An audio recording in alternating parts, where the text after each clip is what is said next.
Greetings, cyberspace cadets. All right, Prostate here with another Hot Takes Live with Big Fat Brian. Say hey, Bubba.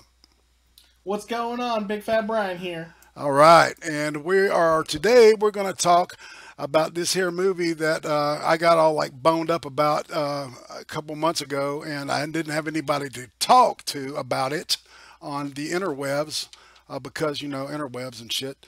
And so I subjected Brian to this film. It's called Raw by this lady right here, Julia Ducournau. This really gorgeous French director, if you can see that, brother. And pull that up there. I got all You right. are showing. Yeah, and so the film starts off. Um, well, let's go. Well, I'm gonna give. All right, before we do any of that shit, I'm gonna pop it back on the title, and then we'll start it off again. Um, but let's make sure. Let's see everything. Make sure the connection's connecting, and it looks Uh, good. All right, we're happening, my friend. All right, good. Okay, so how you doing? Let's shoot the shit for a minute and loosen up. I'm doing pretty good. I was just hanging out in Geek server there Yep. and having a good time. Oh, well, I Um, didn't take you away from anything, did oh no, no, no, no. Those people are, you know, they're plebes. I? Indeed, my friend, indeed. All right. Especially that stench ever fucker, whatever. Yeah, that stench over motherfucker. All right. Got mad. I got a mad rim job for him. All right. So this movie, Raw. All right. Julia DeCarno. Did you catch the visuals on this one? Because Uh, she is quite the strikingly beautiful person physically. She was a model, and this is her very first movie ever. Okay, she's done some shorts and stuff, and I believe a television episode I in see. France. And this is her first movie. She wrote it, she produced it, and she's directing it. Oh wow. She's not the primary producer, of course. There's all Yeah, the there's studio there's. money and shit. Hmm.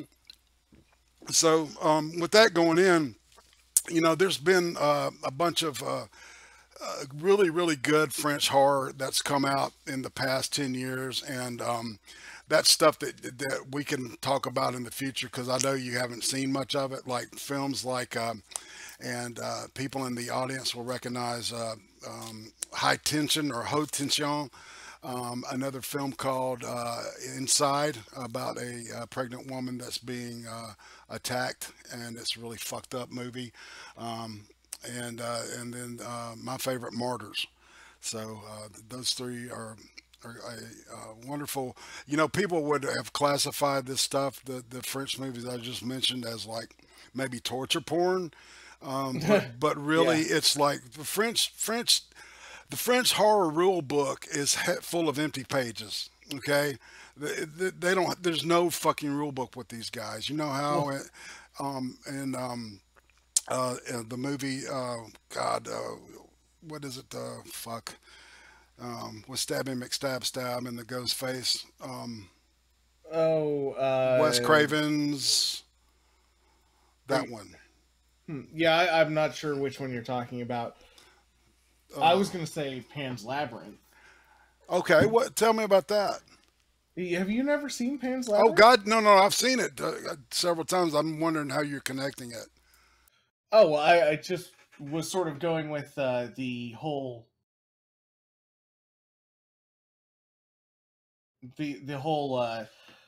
you know, there's no rule book for horror because in that movie, a guy gets his face smashed in with a rock. Oh yeah, that's ridiculously. Oh my God, that's a powerful scene too, where Yeah, yeah, in front of his wife and kid. yeah, the fascist soldier beats him in the face with a bottle of wine and shit, man. That's right. It was a bottle of wine, not a rock. Well, and you think it's like, see, that's reality though. A bottle, made like that would not smash like they do in the movies. Yeah. Um, one moment.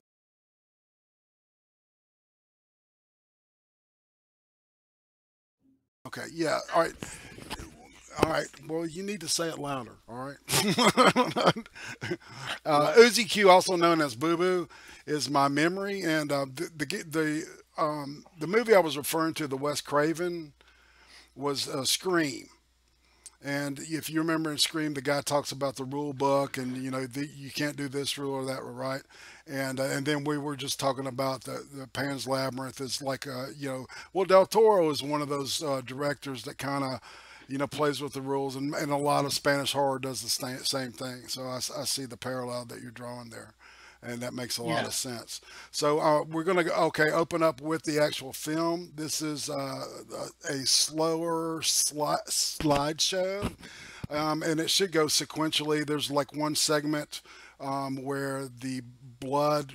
There's a scene where the veterinary students get doused in blood, and I've interspersed that with this other scene, which is which actually looked so cool. I thought I'd keep it in. But hey, ego, right? So we're going to go ahead and roll it. Also, chat should appear on the screen as we're speaking. This is Julia DeCarnal, the director. And the scene opens, the show opens with this. You see this car going down this, speeding down this street, and then suddenly something runs out in front of him, and the guy crashes, or a person crashes the vehicle. And then you see this person get up, and they slowly get up, and they dust themselves off, and then you see them stroll to the car. You're not sure why until later. They explain it later, but and then that's how the movie opens. And then the next scene is in it looks like a cafeteria where we see the main character Justine, and she's asking for no meat because she doesn't eat meat in the family, and the vegetarian thing is kind of a theme. See, I thought this was like going to be like, oh shit, it's going to be one of those SJW vegetarian movies and stuff. But I think just vegetarianism is one of the layers um, in this film. So, what did you think about it, man? Yeah, I really didn't think that it was going to be an SJW ism, but you know, I do think that the intro to the film was a good grab point. It pulled you in to the film because you're like, what exactly is going on? But the part that threw me right in the very beginning of the movie was the whole kidnapping party thing they had.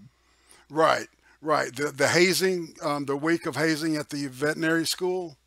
Yeah, the week of hazing, but you don't realize it's hazing till after the fact. Right. That's part where I was like, this doesn't really. Maybe just because it's not an American thing, I couldn't really get into it, but it didn't really seem relevant to the story. But I think that was the whole point. Was like, okay, remember, there's a scene, and I don't have a clip from it in this sequence of slides, but there's a scene during the first party that the sisters meet at, and they go downstairs and they look at these pictures, and they realize that their mother and father were in the same class. And Yeah. and they're talking about that, and they say, "Oh, that's so romantic and shit."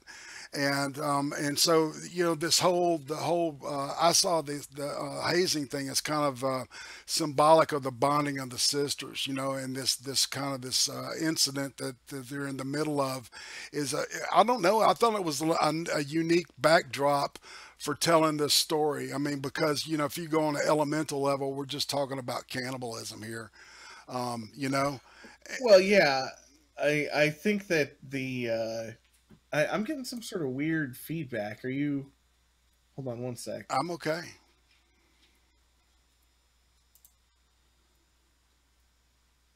Yeah. So so yeah, I think that part of it for me was that I couldn't really get into the main character. I'm sort of the opposite of the main character, so it was hard to empathize with that person. Um, so for me, I personally didn't really care too much about her relationship with her sister in the beginning of the video, and I don't really think that pulled it together for me. Obviously, if it was just the cannibalism aspect of the movie, yeah, that would be sort of like not a great film. It would be just boring. You might as well call it murder porn, you know? Right. Well, all right. Yeah, and this is the reason that I had watched this so many times was because of the subtleties of some of the stuff, and maybe it's too subtle, maybe for an American audience. And I believe that's a fair criticism that you have there, because Garance Millier, who plays Justine, her character is actually a 16-year-old savant or prodigy type, who's actually going into veterinary school at the age of 16 years old, which is pretty fucking incredible. And it's interesting because the Ella Rumpf, the actress that plays the sister Alex, right, Mm-hmm. is a German actress. So we've got a French and a German actress, to like I think she chose those differences to help illustrate the polarity between the two. It's like because I'm kind of like you, I kind of gravitated more towards the sister, in like being to identify with her. I'm not shy like the other one is. So I totally get what you're saying there. Um, but I really thought the as the movie progresses, and we start looking at more and more at the relationship, that first hazing incident where the sister, after the party, the sister, stands with them and forces her to eat meat. And Yes. and for the first time, and she's like, I don't want to eat meat, and she's going, you're going to fucking eat it, or and then later she says, man, I didn't want you to be an outcast. Hey, T-Tac. I was just annoyed with the "it was me the whole time" thing. Meh. To each their own, huh? Indeed. Yeah, I was To be reading. no, well, before we go on from that point, I sort of agree with that. It was it there was no mystery. You were given foreshadowing in the beginning, and then at the end you were like, yeah, okay, that's this is what this is. That maybe it's that the film thought it was being more subtle than it was. You know, Right. um, it just seemed, uh, and I like I have a feeling we have a difference of opinion on the movie as a whole. But to me, it seemed like it was very, very slow pace.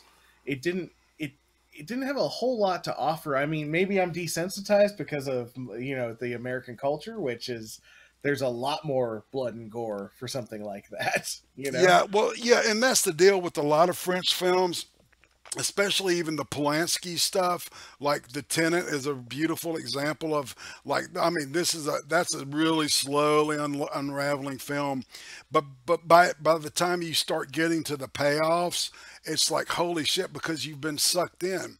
See, and that to me is the mark of a good movie, is that it keeps my attention long enough, and then when it starts slapping me, I'm like, A, not expecting it, and B, fully immersed in what's going on, you know? Yeah. And I kind of got immersed with this whole party thing, and the difference of the veterinary school was just kind of such a I don't know, an alien kind of place to me. And of course, being in France too, it's not like you hear people battling in French. T-Tech, if you want, you can join in my Discord, and I'll yank you in, and you can hang with us and talk about this if you want to. You're more than welcome. That's kind of the idea behind this thing, is to kind of a call in kind of format. So if you're down with that, I'll keep an eye out for you. You can come on in. I'm gonna keep with the slideshow though. So she forces the sister to eat the meat, and she kind of looks at her like, you can't, and she says, well, look, I'm going to eat some too. So she eats a piece of the meat, and I believe it's like rabbit kidney. She tells her sister, eat it, and don't chicken out. You're not a chicken shit, right? Yeah. And so she takes the meat down, and she gets it down. She barfs up a little bit later, but her roommate, who happens to be this really like built gay guy, um, which is, there's, see, there's more of that. See, they talk about that HIV coming from fucking monkeys and shit, and then they talk about, well, is it rape? But it's just like, if you rape a person, is it the same as raping a monkey? And the main character goes, yeah, because animals have rights. So and once again, when I first saw it, I thought, oh fuck, they're going to go down this SJW thing, but it didn't. It's just part of the equation to me. So she breaks out in a rash and she's like itching violently. Did you start itching a little bit when you saw that shit? Yeah, well, I mean, I did, man. I started itching because I'm a ginger, so being out in the sun, I get the same thing, only not in the sense that I'm a weird, cannibal. Yeah, uh, but that's one of the. I think this is illustrates the first. What word I'm looking for? The first responses that her body has after ingesting the meat. And part of me is wondering, is this supposed to be like, there's an old French movie called Company of Wolves, and it's like it's really like the Red Riding Hood thing done, but it's werewolves instead of yeah. the wolf thing, right? And Mhm. it's a really good, and it's a classic French horror film. I recommend anybody to catch that. It's pretty intense, and it's a period piece. It takes place in like the 1700s. So it's like tricorns and fucking wigs and shit, as Ooh, part of the backdrop. tricorns. Yeah, tricorns. And powdered wigs, and a little blush, just a little on your cheek, Just a little bit. just a little, just. But yeah, so I thought she was giving a nod to that movie. I kind of being around a while, I look for those kind of things that most people that see a movie aren't going to look for. And it's like unconscious or conscious nods to specific directors. I think the Well, use is. Go ahead. oh, go. I mean, see that's what I was thinking is that some of the stuff that could be interpreted as a nod to one thing or another in this movie may have been by accident because it really feels that way. When you're watching it, that this whoever directed this just thought this is where this should go, type of thing, and it's not a bad thing. It's not something that I would say hurts the film, but it doesn't really, for instance, there's a direct nod in, uh, what movie was that? Cloverfield, right? There's Right. a direct nod to multiple sci-fi style movies. Oh yeah. Uh, even Alfred Hitchcock in the third one. There's a nod to him, Hmm. but it's intentional, and you can tell that it's intentional. And in this one, it was more like, did they really mean to, or did they just accidentally make a nod Well, to a all right. different movie? Here's the premise. I've read like several interviews with DeCorno, and she says she deliberately doesn't want to get too deep in her explanation of the film. It's like, so she says what, and that kind of maybe back up exactly what you're trying to say there. I can see that what she says is that she wanted to take a taboo and just explore it, right? And she said there's three primary taboos in society. There's murder, cannibalism, and incest. And she wanted to go with the the door number two. Yeah. Yeah, and so all right, so we're our the main character Justine. She's starting to have this itching, and she goes to this nurse thing, and the nurse has this weird little conversation with her. There's all these little weird vignettes with strangers. The scene where she, and this it'll be showing in a little bit. There's a scene where she ends up at a because after she eats the meat, she has this hunger that she just can't satiate, right? And Hmm.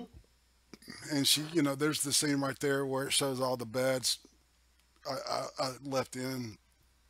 And there's right when she and the roommate go to the cafeteria, and she ends up stealing a hamburger, and he goes, why? And she goes, I'm hungry. So they end up going to a convenience store, and here's another one of those weird stranger things. This fucking truck driver just comes up and starts like playing with the dude's ear. And I was like, what the fuck?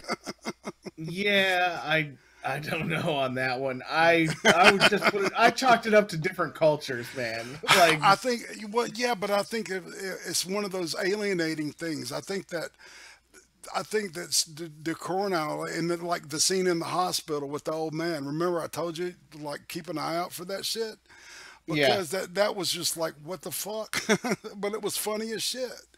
And that's something else about this movie is I think that there's so much comedy in it that's intentional. I think that at first I was like, "What? Holy shit!" And then the second time I'm seeing it, I'm like laughing, especially like when the dog like is sticking his nose in the girl's crotch and stuff. Man, I was like, yeah, "Holy shit!" That was funny as yeah. hell.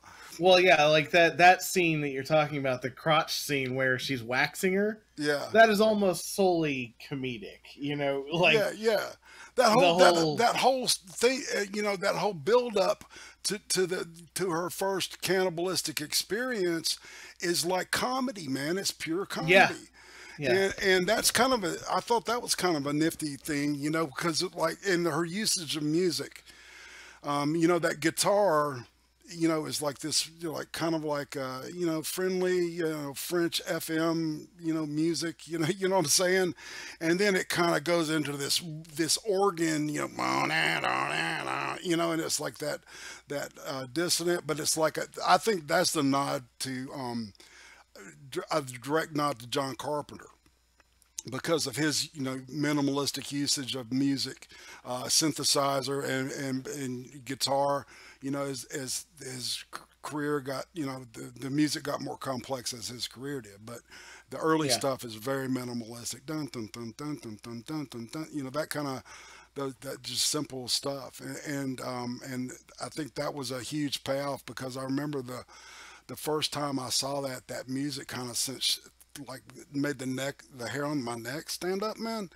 And I usually don't get that kind of visceral response. I don't know. I got into this film, and a lot of people, I don't know that I've read and stuff, have similar, I think, responses to you. And so I guess it is just me. With I don't know. Did you think this was just a shit movie? no, no, I didn't think it was a shit movie. I thought that it was a movie that was trying too hard. Okay. Yeah, so you know, to me, the style of movie should have, and I know this is sort of maybe arrogance here, but the style of movie should have been suspenseful, with less comedy. It was hard to take seriously when you're sort of laughing at some of the things when it's supposed to be a serious situation. For instance, you've got the scene up right now where she coughs up a chunk of her hair, Right. and I was just laughing the whole time at that. Like, yeah, it's supposed to be gross and everything, but because of the previous scenes and the scenes surrounding it, uh, it was just sort of funny to me, and it wasn't anything that would make me feel like I should actually be scared, or that this, I wasn't really wondering, like, what's going on with this girl. It wasn't getting me to inquire about the whole situation. It was just sort of topical, light.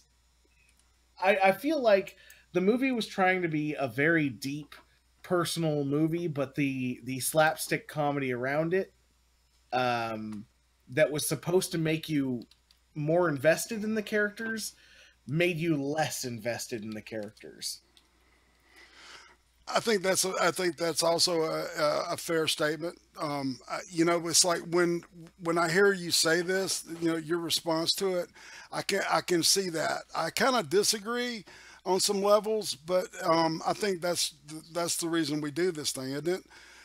Yeah, You know, for perspective, because you're helping me see, you know, and I think you know I think that's a really maybe an accurate thing for a person making their first film that they're maybe going to try too hard. For some reason I bought into this whole deal with the sisters and shit, and then of course the comedy though, like the scene you know where they're on the roof drunk and shit. And the girl yeah. like pisses standing up and stuff. Man, I thought that was hilarious.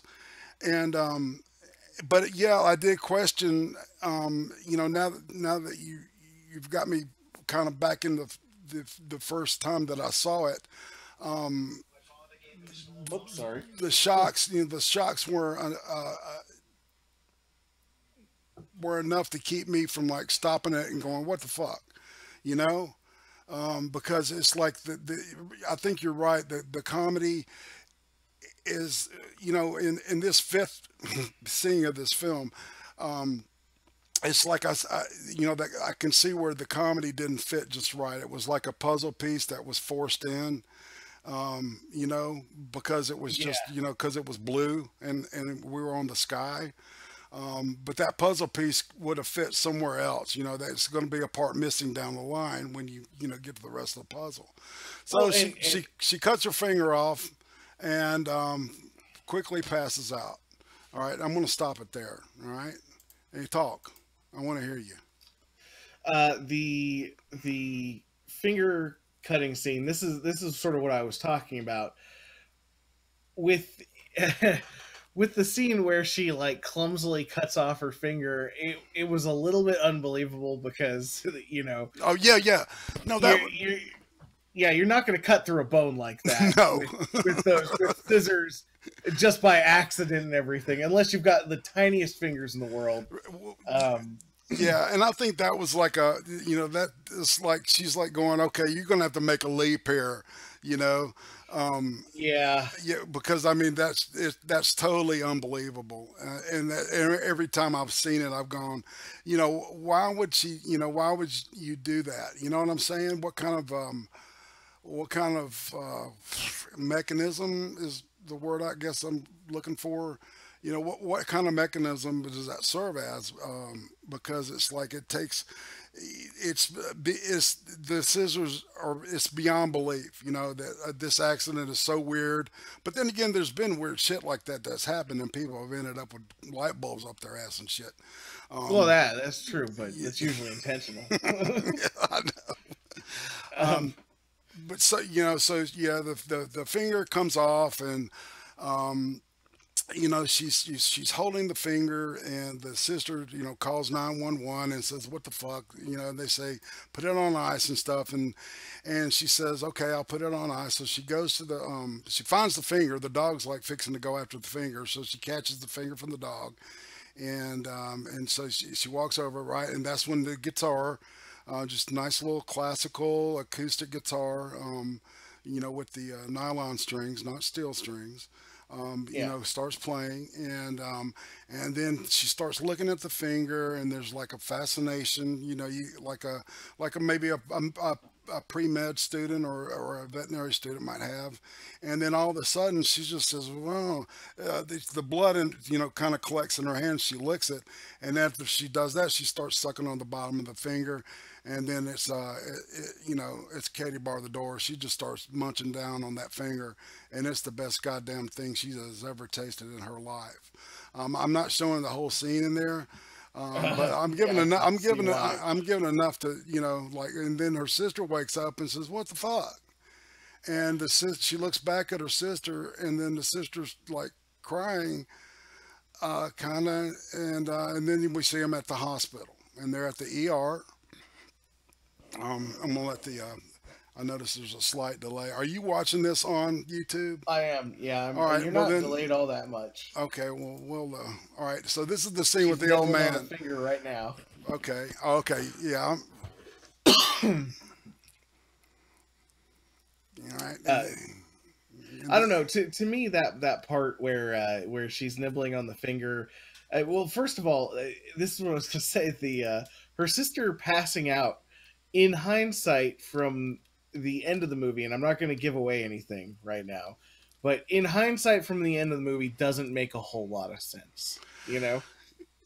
yeah, well, yeah, because you would expect that her stomach is used to this stuff, right? Yeah. And Well, I mean, all right, I mean, yeah, I'm gonna pause it right here too, because we're coming to an important part. Yeah, so the mom and dad. spoiler alerts, guys. Yeah, I'm spoiling the fuck out of this film. But I got a feeling that if somebody hasn't seen this movie by this point, because when it came out, it got a huge response from all the indie festivals and stuff. And so I went in this thing with the expectations, and I don't know, I came out happy. But these questions that you're asking are really good, man. I just sometimes I'll just turn that whole part of my brain off. I'll get into a movie and say, "Fuck it, I'm down. I need to get away from reality for a little bit and just kind of dive into this world." But I can see what you're saying with this being so totally unrealistic that it kind of pulls you out of that that unreality, and makes you say, "What? I don't know, man." Um, so yeah, it has you asking questions, and they're I think they're valid as fuck. I'm not going to disagree with them. Well, Um, yeah, and once again, the only reason that I felt that way, even coming up to the scene and immediately after the scene, there was a ton of foreshadowing telling you that the sister may not be the greatest person in the world, you know? yeah, So, how is it that this person can't handle what just happened? It's already unbelievable that her finger got chopped off. And then you add on top of it that she passes out, and I'm like, nah, I don't really think that would even be a problem. And to the other point, the younger sister, or wait, was she the older or the younger sister that was eating the finger? the younger, Yeah, that's what I thought. Yeah, she's the 16-year-old. I think the sister's like 20.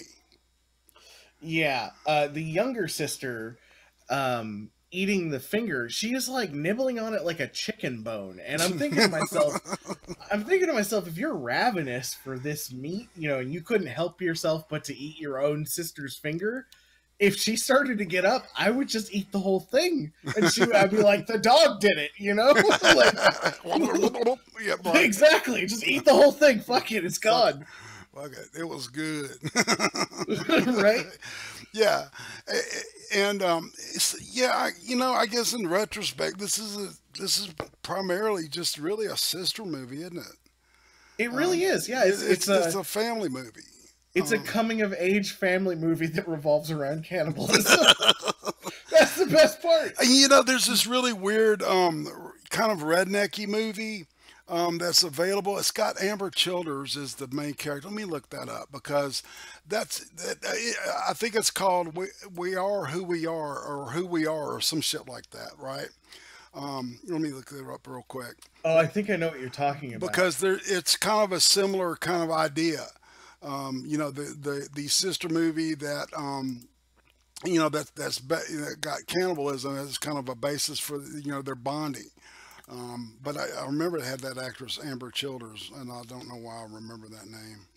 I do think French films, in general, encompass human nature a little better than most other films do, because they there's a very big focus on um, sort of like a primordial type of human, where it's a little. I would say that it's probably a little more feelings based. But Hmm. that's the whole point of the story, is that you're supposed to be attached to the characters, and that's something that a lot of American films tend to lack.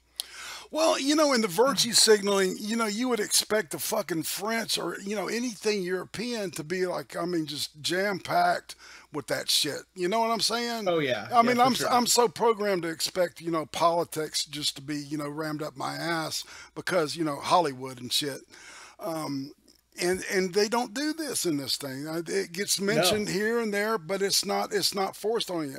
I do see you there, Vanilla Bear. Hey, darling. It's my darling daughter of across the pond. Irate Bear's better half.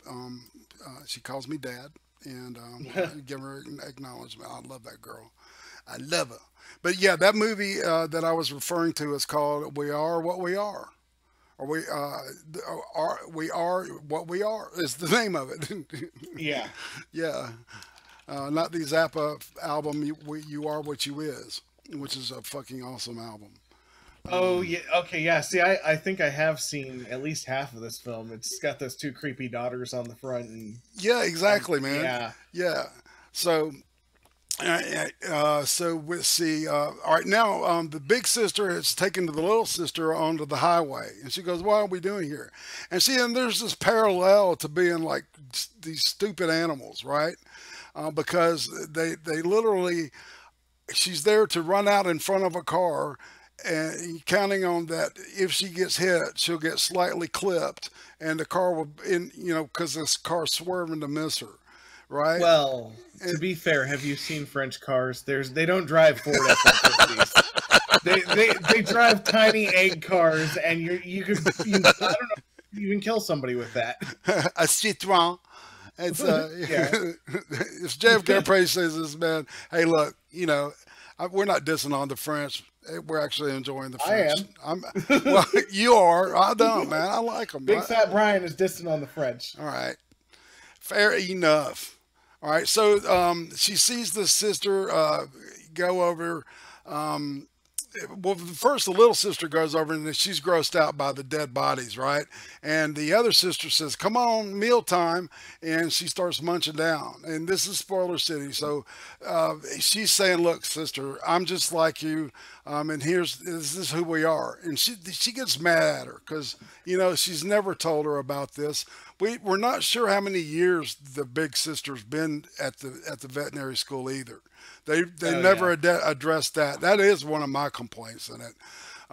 But she left a lot of stuff vague that needed to be not vague. And then Justine is watching her roommate play soccer, the gay guy with the if you notice, there's a scene you can see his wedding band on his finger. That he forgot to take off. Yeah. For sure, that's a continuity. That Right person, there. yeah, Yeah. that continuity person just lost their job. So that's on you, buddy, whoever you are. And then so she's getting turned on and stuff. There's a sexual awakening within her, and she starts dancing and putting on like this is definitely a nod to Silence to the Lambs, man. Where she's like, "I'd fuck me, would you fuck me?" That Well, kind of yeah, that was a direct quote, actually, you not know even a nod. well, and that whole fucking that song, man, that really horror laden French rap tune, man, was like, bang me under this and fuck me under that and blah blah blah, and it's like, goddamn, Hmm. The it's, blowjob queen. yeah, exactly. Yeah. And so and then so after that, she hears that her sister and her roommate are like next door, right? And she goes in the room and she sees they're like they're doing the PS4 thing or Xbox whatever, and she comes in and the dude just whipped the sister's ass. He says, "Oh, I got a split," and she says, "Hey, hands off, man." And the girl and the sister says, "What? He's gay, man." She goes, "Well, anyway, I didn't like that." And then she talks about how she's looking too skinny and shit, and that she don't want her being anorexic and stuff. So, once again, that lovely sister bonding. Um, you're turning me against this movie, Brian. I don't know, man. Well, I I mean, to be fair, I really, I think that the scene where she's listening to that French rap, Hmm. and the she's doing like the weird faces. That is probably the best scene in the whole movie. You know, I know I it sounds a little pretentious, but she embodies her character right there. Where that's totally what a 16-year-old would do. Yeah, Yeah, exactly. that is something that I've for sure, even as a man being 16 years old, just like listening to rock or something while looking in the mirror and being vain as shit, because that's what 16-year-olds do. Yeah, right. You know, the budding sexuality. Um, I'm currently looking at the scene where she goes into the party because she's just so horny she can't go to sleep, and they throw blue paint on her, and they put her with this guy that's covered in yellow paint. They said, "Don't come out until you're both green," because Yeah, because yellow and blue make green, because it right? makes green. Yeah. Right. So the dude says okay, and then she kind of freaks out, and then he says we'll go slow, and then she just takes a chunk out of his bottom lip, and and he's like what the fuck, yeah. And she really doesn't give a shit. So she's taking a shower, and the roommate starts looking at some porn on his laptop, some gay porn on his laptop, and he's stroking the meat a little bit, and then she comes out of the shower and I see once again. I think this is the effect of the whatever metamorphosis she's going through, is that she's so fucking emitting this animal pheromone type thing that he can't help but fuck her, right? Um, what do you think? I mean, I don't know. I like there's if I remember correctly, there's not an actual scene where he like kisses a dude, is there? No, there isn't. Yeah, so it's only speculation that he's gay. Uh, who knows? Maybe that was maybe he was friend zoned so hard that he just had to say he was gay. that's that's the only thing I can think. I mean, Well, there is that or he's bi. well, the scene, where they're in school and she kind of confronts him on it, and he says, I spent 20 years in the closet, and he's kind of freaked out about it. You can tell. So that's kind of what I got. I don't know. I thought he was kind of for gay for sure. But then again, you're probably right, because most people when they're in their late teens, early 20s, and I don't know, they're probably playing to some degree with. I think you really don't come into who you really are until you're in your early and mid 20s. Well, That's when the we'll brain just starts call him going. a 3 on the Kinsey scale then, or maybe a 4. Okay. Yeah. So he's closer to gay, but he also still has sex with women. You know. Exactly. All right. Also, real quick, shout out to Max Burr. Yeah, What's Max Bird, going what's on? up, brother? Um, what does this say? I've been held to thing.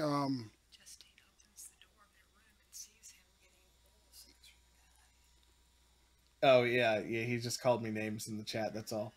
Oh, okay. Well, hey, Max and Goat Man. Hey, man. Whenever you see Goat Man in your chat, you got to give him a shout out, because Goat What's going Man on, is Goat Man? awesome. You got to say hey to the goat. Um, yeah, I've got a thing about. I'll be. I'm going to probably cut an intro for this. That's got a goat, that'll have a goat screaming in it, because my old horror thing had that in it. So I think I'm going to do another version of that Yeah. to open our thing. So, but I was just thinking that earlier. So, all right, we're going back to the slideshow. So, she comes out of a class. You notice she gets in this class. She sits next to this chick, and the chick like looks at her like, "Oh, and moves over. And she wonders, well, am I stinking or something? And she, smells her armpit. But when she comes out of the class, her roommate's waiting for her. And he says, "Yeah, you want to come here?" And puts her in a men's room and shoves her in a stall. And she's like, "Oh, all right, we're ready to go again." It's like, and he's like, "No." He shows her this phone, this MPEG of this party that they had at the hospital in the morgue. It was a human hospital, right? and Yeah. and they were partying down there, and they were in the morgue. The sister had pulled her in there because she was so drunk, man. She got, I mean, was just drinking like 8-ounce cups of straight vodka. So she was wasted. And then there's a scene where that everybody's been passing around, obviously, of Justine, snapping at the corpse's arm like it was like a piece of meat or something.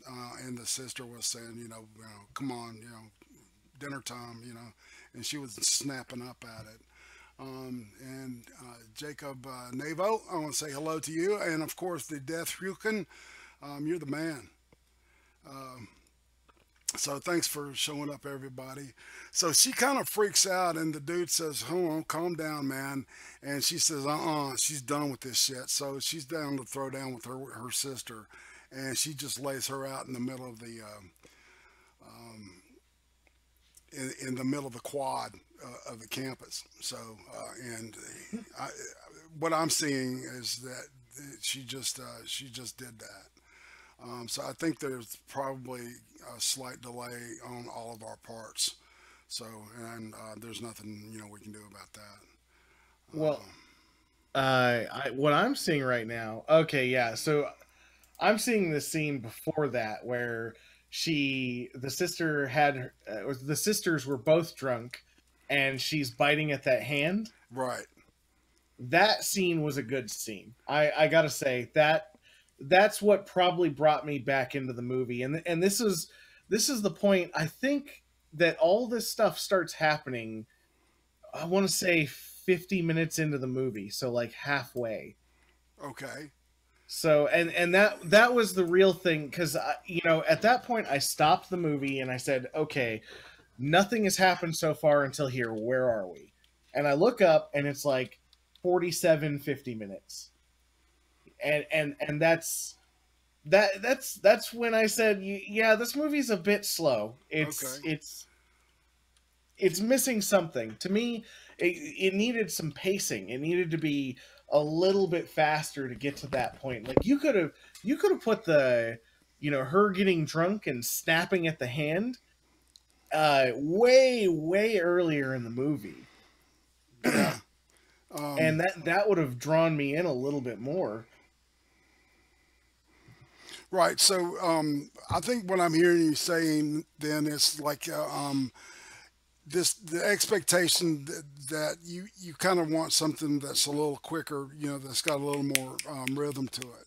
And Well, what's that book that talks about movie making, where it talks about beats and leading to scenes and acts and stuff. It's and and this is kind of, you're absolutely right. It's kind of got a boom, boom, boom, boom, well, boom. there's like a plot, storytelling arc essentially, Hmm. and that is that most stories have to have a hook. So there's a steady peak in the storyline right in the beginning that gets you into it, and then they can plateau, but they're supposed to slightly escalate, right, to a much larger peak.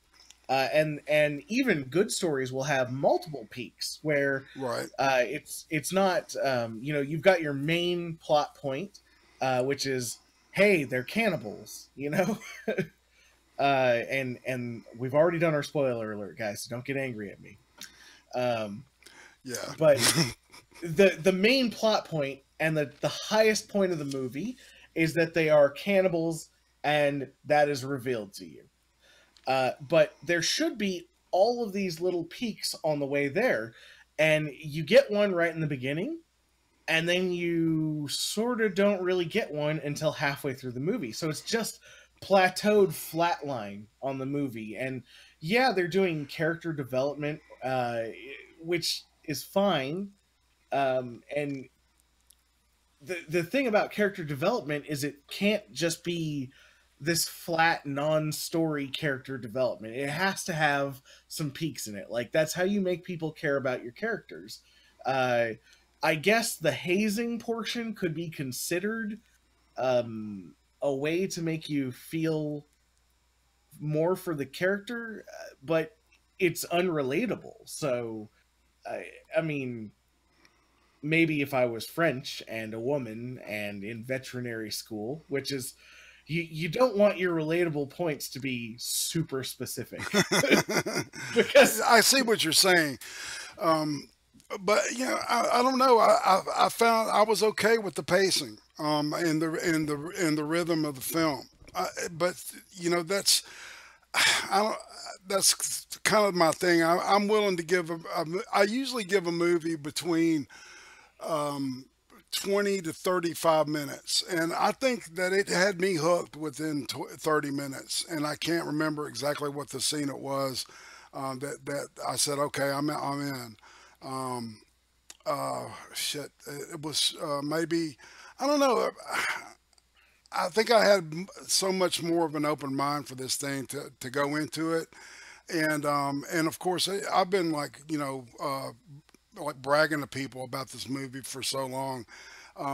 Maybe I'm kind of buying my own bullshit to some degree too, because this isn't really the greatest movie that's ever been made. It's not a piece of shit either, and no, it's not. I think that I think maybe what I'm trying to say is that the most like comedy horror films are just shit, right? And if anything, this is probably the most successful at that, and it's not trying to do that. If that makes Okay, any sense. well, have you ever seen any movies like Fido or Black Sheep? I've seen Black Sheep, of course, and that's Peter Jackson, right? Or even we can go Shaun of the Dead. You know, Yeah, that's okay, yeah, those are definitely fantastic. I think, but the other most of the other shit, there's nothing that stands out to me every time. I get to this, comedy zombie movie, comedy this, comedy that, but it seems like the iconic stuff in those genres always seem to be the ones that are the best, right?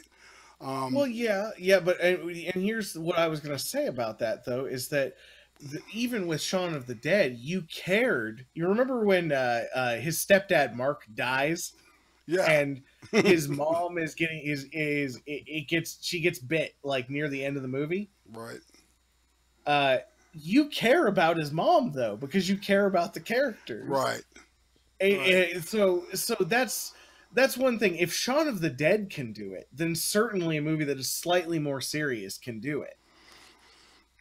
Yeah, absolutely. And there's a certain detachment that there is an emotional, I think, a detachment throughout the whole film when it comes in regards to all the characters, because at the very end, that last scene, I think is supposed to have an impact that quite didn't impact me as much, but I did chuckle. You know what I'm saying? Yeah, yeah, that it was a chuckle. I kept thinking to myself, did she eat his wiener yet? Well, yeah, exactly. But it's like, but you never, you see, there's those questions like that don't get answered, so there's no big payoff for it. But I don't know. I just I would still probably watch this movie again if it was like on Showtime or something, and I was up late or and just flipping around and I caught it just because it's just I don't know, it's just so weird, you know the so all right, well, let's go ahead and finish out with the tale. So we'll and then we can wrap up and chew the fat. So the sisters get in this.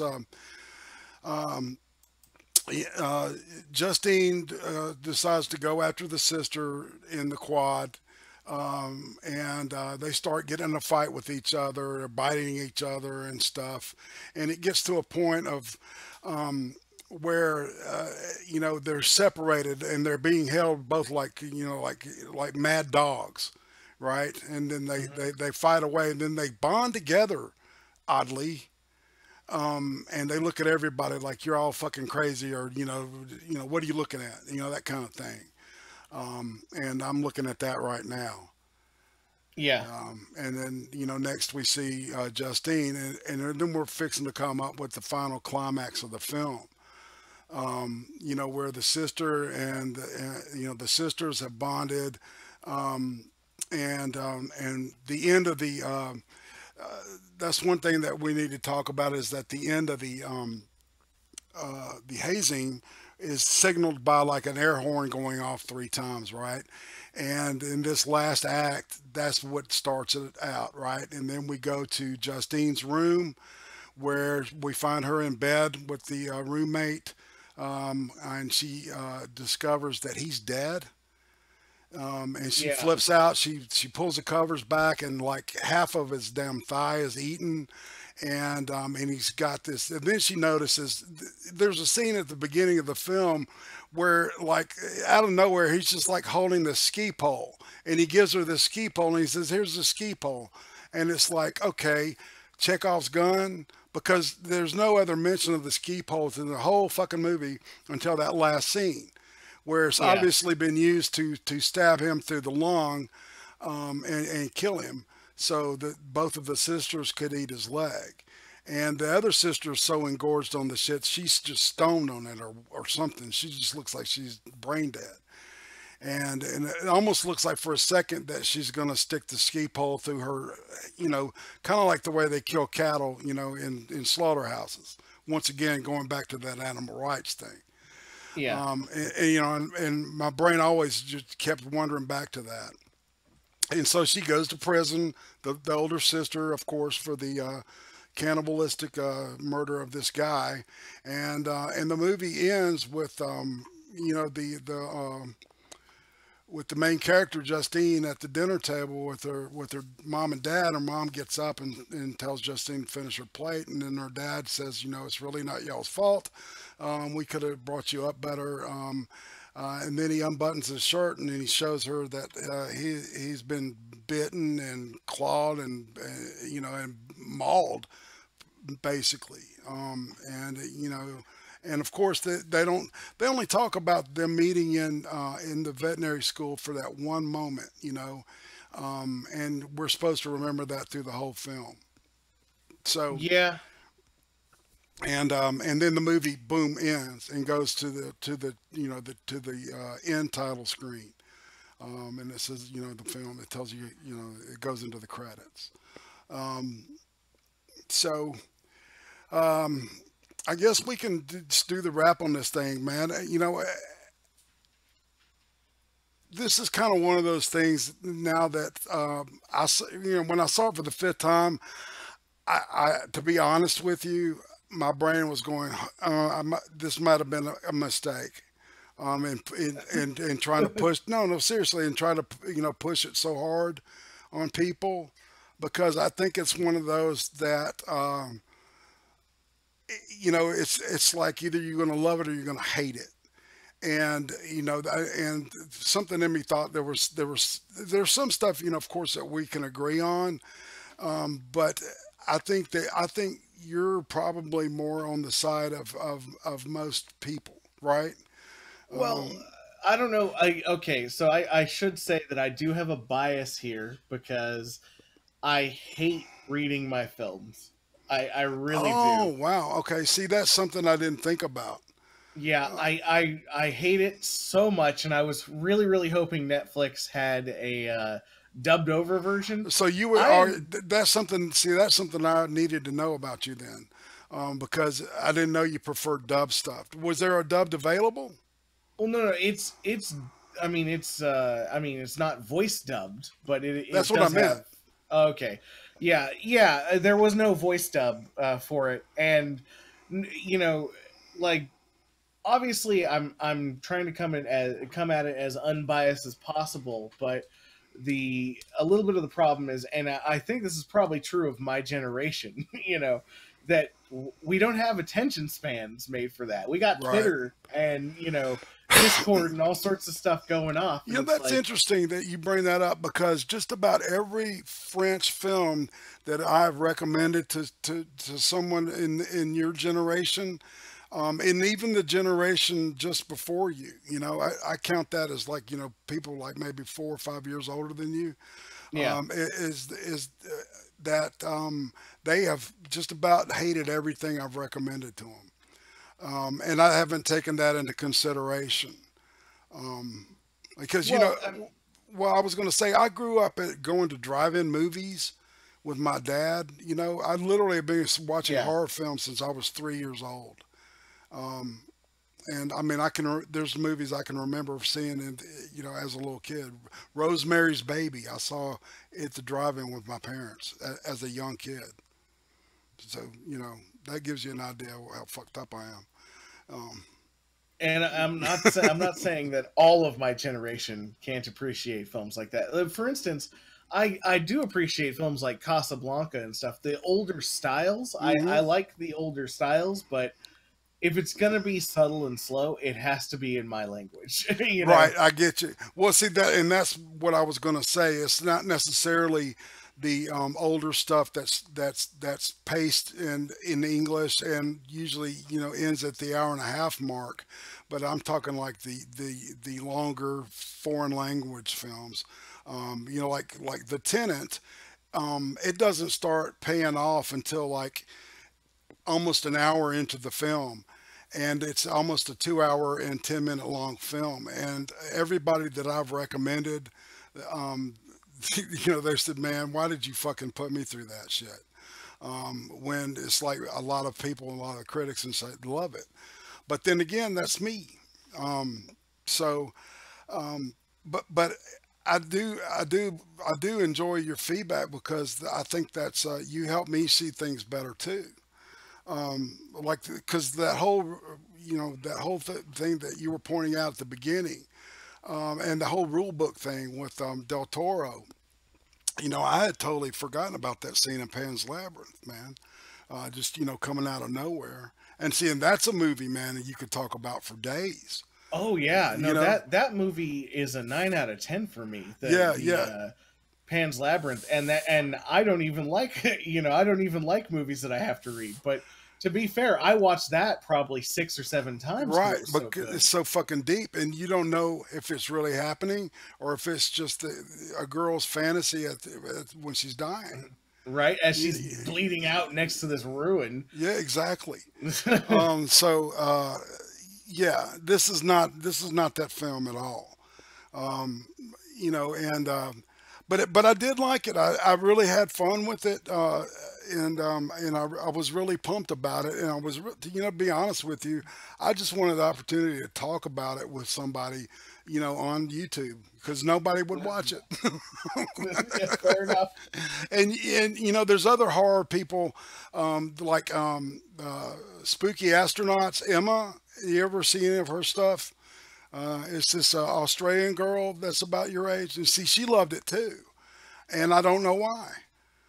Huh. Um, I'll have to check that out. yeah, but she's really cool, and she's got really good taste in movies, and just about everything she's recommended, I've actually ended up liking. So, um, but that's a horse of a different color, as they say in the Wizard of Oz. Yeah, Uh, yeah.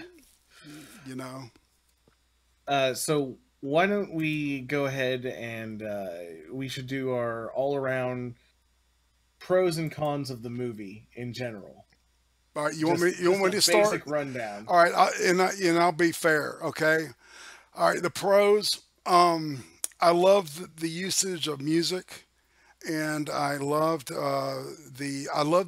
the story. For some reason, I believed it. It pulled me in.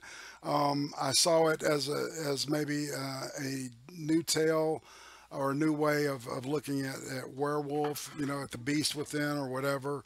And I enjoyed the comedy. The comedy just had me rolling, especially the finger scene with the dog and all that stuff. because that's just stuff that we don't pay attention to. But everybody uncomfortably had a dog stick their fucking nose in their crotch at some point in their life. You Because they're know, dogs, they have no idea what's in there. exactly. They don't care. Yeah. They want to know what's going on down there, man. What is that? It's just information to them. But still, um, I'm getting off the point. But yeah, so the acting was surprisingly decent for this level, entry level film. Usually, you can tell that the budget was low. Um, Yeah, it was $3.5 million, I believe. Yeah, and I guess in today's movie making, that's not a lot of money, is it? No, that's basically nothing. Like Yeah, your filming equipment costs you so much, and then having it released into certain venues also cost a decent amount of money. So that's that's minuscule. Like I don't know what they paid their actors. right, exactly.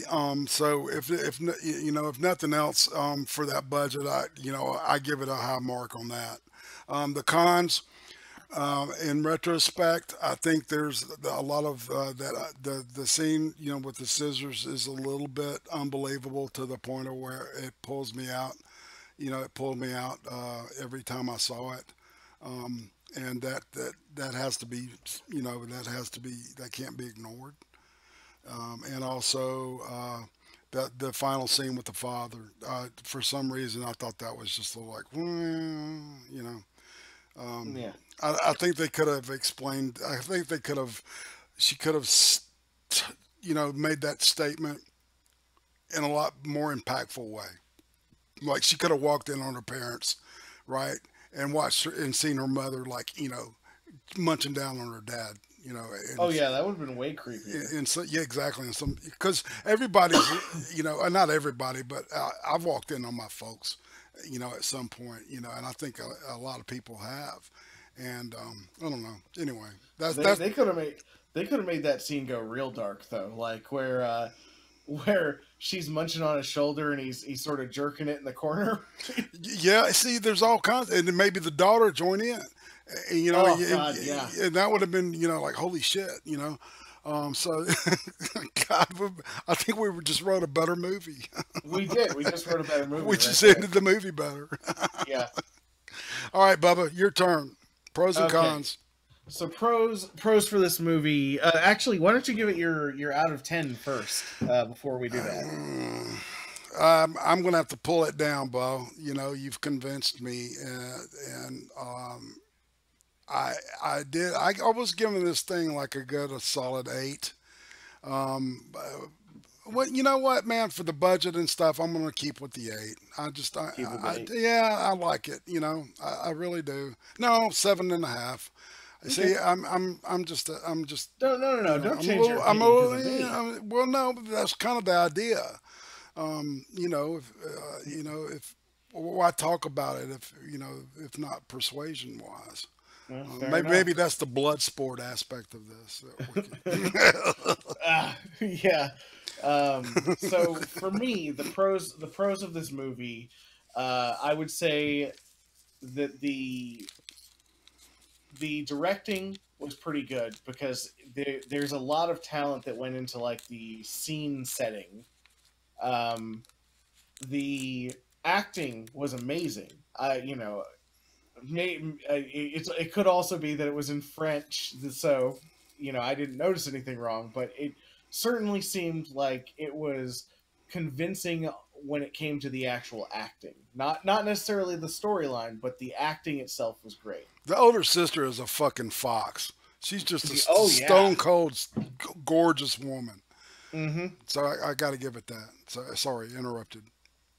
Um, But the I would say that the plot hook in the very beginning that was something that I wasn't really expecting. So it was uh, pretty good, and it pulled me into the story. The only problem is you had about 25 minutes to get me into the story. right, So um, the other good thing about the movie, I would say,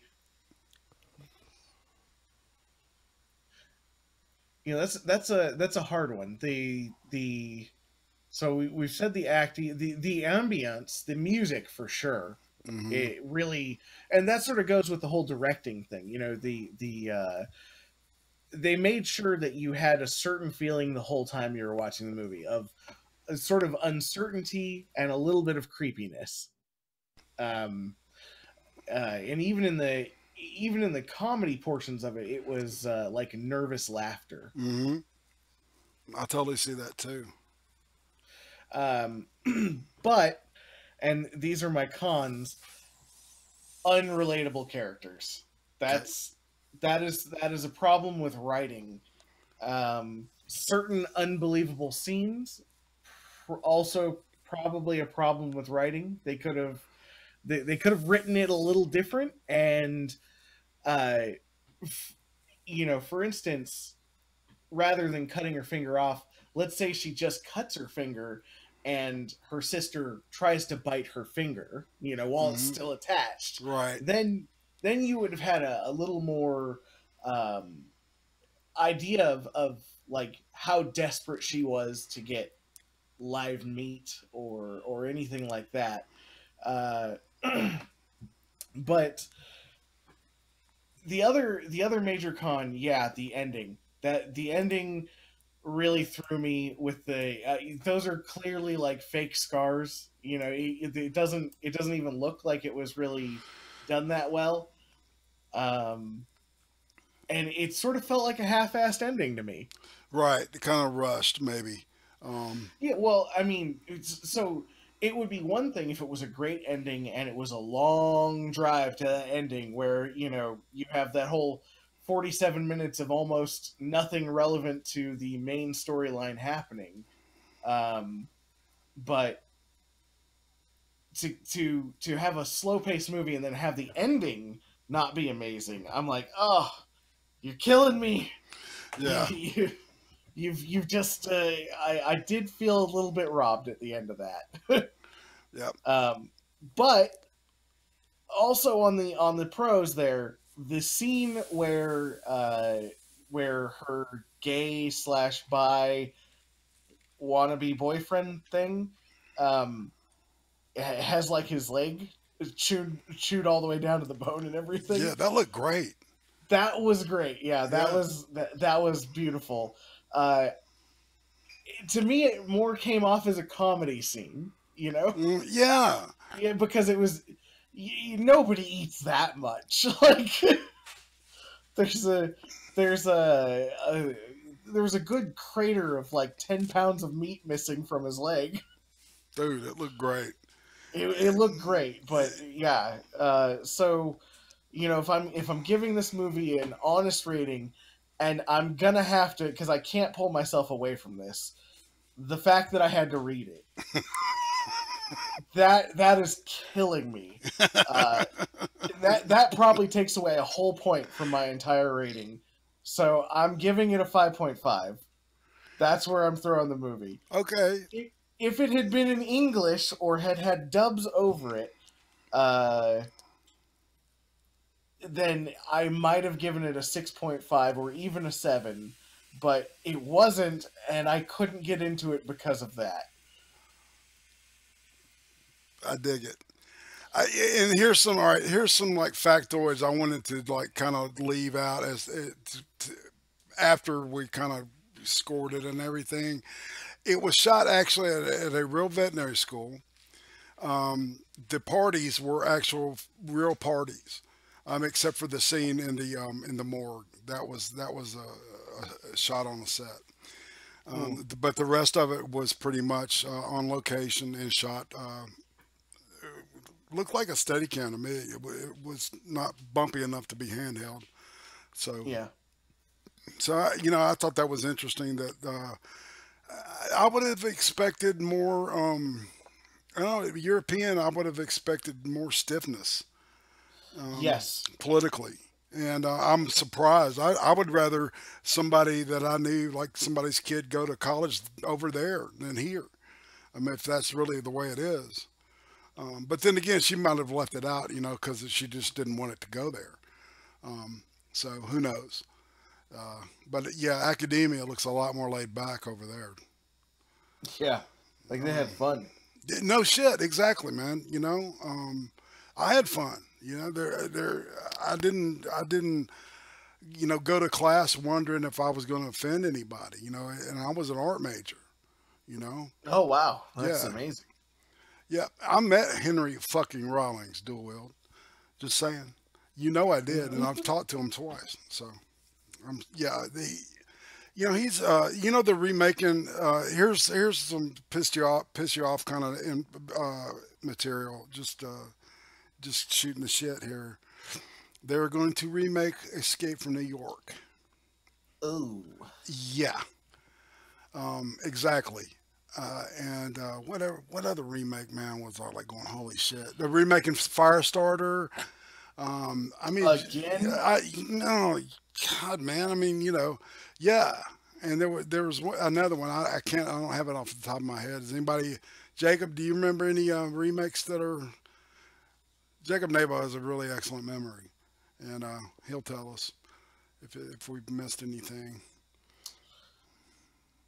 Well, I just got to say about the remakes. The remakes have not been the greatest. No shit. They've been vapid at best. Well, Total Recall. You remember that remake? Oh my It god. was like 7 years ago now or something, but it wasn't even like why even use the name? It's not the same It movie. wasn't even close. you know and then see, they're doing Predators or some shit like that. they're Yeah, they're doing Fright Night 2. Yeah, oh They god. did those. They did there's a bunch of them that they've just done recently that God, they're shit. They're the worst movies that I mean, it feels like you stole the name, and I really think that they should just like based off of this movie. They should just call it that. Like, don't call it the movie because you're not really recreating it in a modern era or even doing artwork at that point. It's clearly a cheap grab for ticket sales based Yeah, off nostalgia. right. And that's the whole little, that's, if anything, that's what's wrong with Hollywood, is that it's top heavy with with the Harvey Weinstein's and shit that are saying, give me another this or give me another that, because it did so well. And how about blow people's minds and go and create new masterworks? Whatever happened to that? Where? Think about it, man. What if Ridley Scott's first movie had to have been like a remake of The Manchurian Candidate or something? You know, Yeah, yeah. no, no. This Alien, shit. This Blade Runner, no, no, no. You're doing a remake. Can you imagine Ridley Scott's talent being wasted on that shit? Well, the thing is, like everyone says, there's no such thing as an original idea nowadays, which is sort of true. There's so many movies out there that you're not really going to get a truly original idea. But it's not even about having an original idea. A lot of the movies that we see are repackaged and resold. So what separates them from being great movies? It's about doing it well. Good cinematography, good directing, Good, good acting, good making storytelling. sure your story, yeah, storytelling. That's if I'm going to say the main point about making a good movie here is having a good story, having continuity, having things that make sense. That is number one. And that is one thing that I've seen missing a lot with modern day movies. Like the last 10 years have just been a shit show. Yeah, no, don't mean to go on a rant about it, but like, No, dude, no, I love rants of this it's type just, because it's the fucking truth. you know what the last great movie I saw was? What? The last great movie I saw was 2006, The Fall. You mean in the theater, right? Yeah, in theater. Okay. Yeah, it's called The Fall. It's got the guy who plays Wolverine. What's his name? What is it about the guy whose kid goes missing and Hugh Jackman. that's the prisoner. That's what I'm thinking of. No, I think you're thinking of the jacket. The no, okay. What are you talking about? Tell me. I'm Give me the talking. description of the movie. Sorry, sorry. I meant the fountain, not the fall. That's another good Oh movie. The yeah, fall. yeah. The Yeah, Fountain is really good. That's a the great fountain movie. was right. It was a great movie that had subtlety. It had action, and it was directed well. It was acted out amazingly. And they didn't have to tell you a fucking thing about that movie. It was its own movie. You know, Yeah, and it's not necessarily an original idea. It's an idea that they took to a 10 out of 10 level, you know. yeah, uh and it's interesting because a lot of people had negative, response to that film. But I agree with you, man. It's good storytelling. It goes, that span of time, from it's a great idea. It's a great premise, and it's a love story.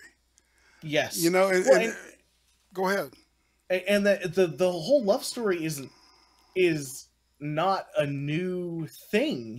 My wife has cancer and she's dying. Right. That is not a new story in any way. No. That is a repackaged story and resold, but it was packaged so well that it made a beautiful movie. There were some parts that were completely unbelievable, but you were able to get over that because the movie had set the mood already. They were already like, okay, there's gonna be some parts that are unbelievable right from the beginning. You know, like, Yeah. oh, weird circumstance.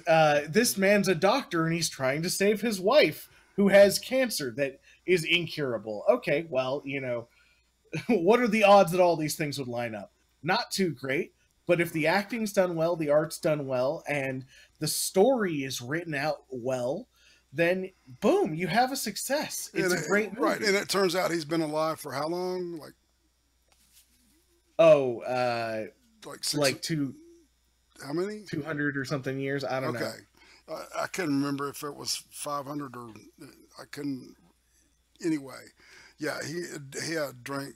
He had supped from the fountain of Well, eternal that life. was that was Ponce de also Leon. sort of a metaphor. You Like the whole think? thing was a metaphor. Yeah, yeah. Of course, yes, absolutely. Um, uh, because yeah, you're telling a tale, a timeless tale, and the timelessness is the tale itself. And to bring it back around to this movie, Raw. Let's be completely honest about the movie. The movie is sort of a movie about zombies. Is what I got from it. You're eating flesh. That's cannibalism, and that sort of falls into the zombie range. And I wouldn't call it like per se a zombie movie because nobody got up from the dead or anything and started craving brains. It definitely wasn't a classical zombie style horror movie, but it did have elements of what you would expect from a zombie movie. It's interesting because I would love for you to see the current. We just ended the fourth episode of Channel Zero's retelling of. Actually, it's retelling of the creepypasta rescue, search and rescue, Hmm. where and this is solely based in cannibalism too, and the guy that's been doing these creepy pastas and converting them into tales for television has done a great job at it. The first one was it was Candle Cove, and that was iffy. It was okay, but when it was really good, it was really good. But the whole story as a whole kind of was like question marks. The second one was the God, what was the name of that? The No End House. Have you read any of these? The creepy pastas, Brian? I have not. I'm gonna have to check out Channel Zero. In Yeah, fact, I'm dude. looking at it right now. Oh man, this season, I mean the current season, it seems like he's going to maybe do two a season. Because this with the Rutger Hauer and shit, that's Oh, it's ridiculously a weird. sci-fi show. Yeah, it's on Siffy. I refuse to Sci-fi, call it. yeah. Yeah, I'm not calling it sci-fi. They should never have changed their name. No, that was so dumb. But so, yeah, but yo, dude, it's really good. The last two have been really creepy and really well done. So, um, I I'm seeing this promo trailer. The Tooth Child. That looks creepy as shit. yeah, yeah, and see, that's one of the best things. That's from the first season from Candle Cove, which is not thoroughly explained enough, but it's still cool as shit, man. It is creepy as fuck because you'll see it sucking on your fingers and shit. It's just Yeah. weird, things sucking on your fingers. Anyway, we're basically done with Raw. I Yeah. guess we can say. And next week we will not be talking about horror. We'll be talking about actual real sci-fi, not sci-fi, but sci-fi in the Netflix series, 10 episode series, Altered Carbon. And if you want to come hang with us, and this is a call-in type format, and if you want to come in the Discord and hang it with us and kick the bobo for a minute or two, that's what it's all about. You know, I think as the word kind of gets out and we talk about more popular shit, we'll start drawing more people. But I think Altered Carbon is our first step into that area because it's definitely accessible on Netflix, and it's a good place to jump off of. I'm not going to give my rating of it, but I will say it's definitely worth watching. And I would never steer anybody to something that I didn't like. I, Yeah. Yeah. Why? Well, so we're going to be doing that next week.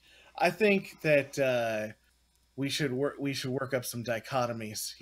Some okay, some well, some deep knowledge of the lore. Because I have a couple of tidbits. I've actually read the book. oh wow, okay, cool. See, Yeah. I haven't read the books at all. So, all right, give me just an opinion here. Is it better that I haven't read the books, or is it better, or should I read them? Given that, have you seen all 10 episodes? I have not seen all 10 episodes Okay, yet. well, I'm at episode 9. all right. When it's wrapped up, tell me what you think. Yeah, yeah. We should hold off till next time anyway. All right, let's do that. And I think at this point, barring any, I see that there's a. Let's wrap up with the. Make sure there's no dangling participles here with the chat. I see. Oh, Dual Wield. Hey man, I did see you out there earlier. We're talking about Henry Rollins and shit. Jacob Navo. Sure. Next week, I do recommend that you install Discord on your onto your PC if you want to call in because the people that are going through the browser only are having dropout problems, and there's also some audio settings. So anyway, if you do that, get in touch with me like next Tuesday or Wednesday, and we'll meet in my Discord, and I'll coach you through how to set it and stuff. So it'll sound great when you pop on. But yeah, you're more than welcome to come and hang with us for a wee bit. 10 or 15 minutes. Yeah, Jacob, No In House was really good. I was really surprised by how good it got, and I'm really surprised by this one. I think he was smart. They shot Candle Cove and No In House together, and I'm glad they went with Candle Cove first because it was the lesser of the two, and so. I went in with lowered expectations with the No End House, and I got my mind blown a little bit. So that was cool. I always like it when they blow my mind. I like getting blown. Um, Oh yeah. that was Uzi Q. She's got to, gag reflex and shit. So anyway, Oh uh, God. TMI. Oh God. no. All right. Well, you want to chill anything before we split the cake, my friend? For show, tomorrow night, 10 p.m. PST, we are doing a drunk live stream. Uh, and we are going to be making a rotisserie chicken. Oh, So not come join us, not a drink with drunk us. cake. Not no cake this time. No, no, no. It's called a. Oof, sorry, I got the burps. It's called a drunk cake stream, but it's not always going to be cake. Ah. Yeah, we just call it that. Well, are you gonna like do that version of that joke where um, it's called the it's called I can't remember. I think it's called chicken, not Kiev, but chicken Moscow, where you take a chicken and you put it in a pan and then you pour like 2 gallons of vodka in it. And then you add these vegetables and all this shit, and then afterwards you throw the chicken out and you throw the vegetables out and you drink the vodka. So Yes. yeah, that's a great joke. Way I saw it was the classic Ernie Kovacs version. So anyway, this is all right. Prostate, old as fuck. Tomorrow night we're going to be doing. We're still planning the cream stream, so that should be kicking off at 10 o'clock Central, 11 o'clock Eastern, and 8 o'clock Pacific. And of course, there's also Chaos 120 Saturday night after Drinks with Friends with Sir Adamantine. And who knows what happens after that. So this is Brian. Say This is goodbye. Big Fat Brian saying "Thug Life." And this is Irate Prostate saying keep beating the patriarchy's ass. Love Yeah, keep it y'all. real. Love y'all, everybody. Pour one out for the homies. That's right.